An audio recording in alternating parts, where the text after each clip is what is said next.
Retour sur le plateau de TV Finance avec la Bourse de Paris qui a démarré sa séance en légère hausse, plus 0,27%. Comme tous les matins, on va s'intéresser au CAC avec vous. Mathieu Serron, bonjour, Bonjour Zine. fondateur de Galileo Trading. Le CAC 40 a donc présenté un bilan hebdomadaire négatif dans un contexte où les marchés font preuve de prudence, faute d'avancées véritablement concrètes dans le dossier du conflit au Moyen-Orient. Oui, même si globalement les marchés ont quand même préservé leur gain des 2 semaines précédentes, avec toujours une forte divergence entre les États-Unis et l'Europe, alors que ces derniers piétinent. Les marchés américains ont réalisé de nouveaux plus hauts. En témoigne le SP500 actuellement, donc le futur SP500 actuellement.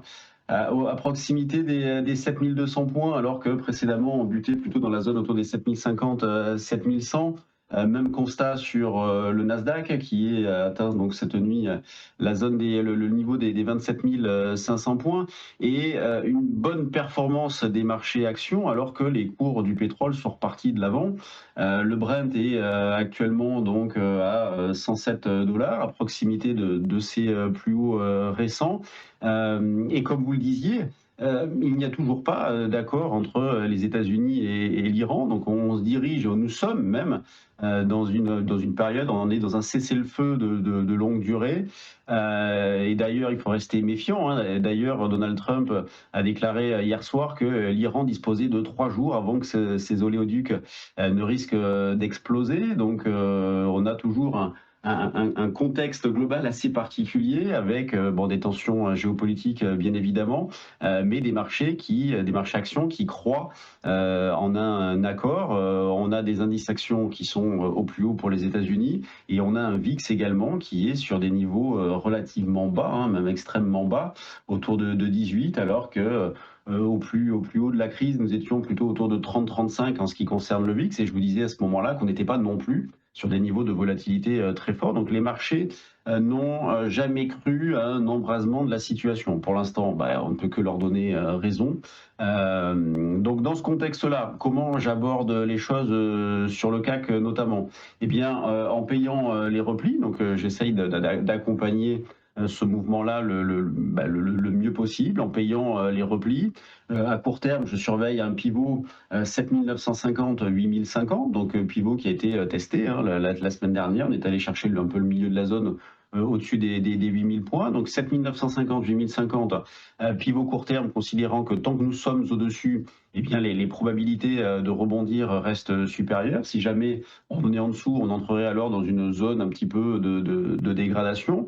Dans le même esprit, le niveau que je surveille sur le SP500, ce sont les 7950, considérant un peu une sortie par le bas du rectangle que nous avons depuis quelques jours. Donc 7050 comme pivot sur le SP500, 24 000 sur le DAX, donc qui a été testé la semaine dernière. Donc je considère que si on casse les plus bas, donc c'était jeudi, les plus bas de jeudi, alors on aura alors à court terme, là ce sont des niveaux à court terme, on aura alors à court terme des dégradations. Donc tous les niveaux là que je vous ai donnés sont sur les futurs. Et les rebonds, je les joue sur les futurs, mais également sur les options. Et c'est vrai que j'ai plus de facilité à le faire sur les options dans cette période-là, dans la mesure où, comme je vous le disais, on a une volatilité implicite qui est relativement basse, ce qui fait que les options ne coûtent pas cher. Et on a un contexte global anxiogène. On n'est pas à l'abri d'un marché de marché qui décalerait suite à des déclarations, des décalages de 2-3%, on l'a vu, et on en aura d'autres. Donc c'est vrai que pour une meilleure gestion de mon risque, en ce moment, je m'appuie davantage sur les options que sur les futurs. Et donc, je continue de payer, mais en guettant tout de même des signaux techniques d'essoufflement à court terme qui pourraient intervenir cette semaine. C'est ce que je vais surveiller de près. On a des configurations qui commencent à se mettre en place pour des signaux d'essoufflement à court terme. Donc, peut-être pour prendre des paris un petit peu contrariens, mais notamment via les options, dans la mesure où, pour l'instant, le timing de baisse n'est pas là. Peut-être que ça viendra, mais pour l'instant, il n'est pas là. On a également le Bitcoin qui se reprend gentiment. J'aime bien en parler régulièrement avec vous ici, avec une reprise du Bitcoin qui est passé donc de 65 à 80. Donc on sent quand même que ça reste poussif, hein. C'est vraiment ce qu'il y a à retenir. On a a des indications graphiques, techniques positives à court, moyen terme, mais on a un long terme qui reste toujours clairement baissier. La dynamique n'est pas très très jolie, mais c'est quand même à signaler qu'il y a un petit peu de mieux sur le Bitcoin à court terme.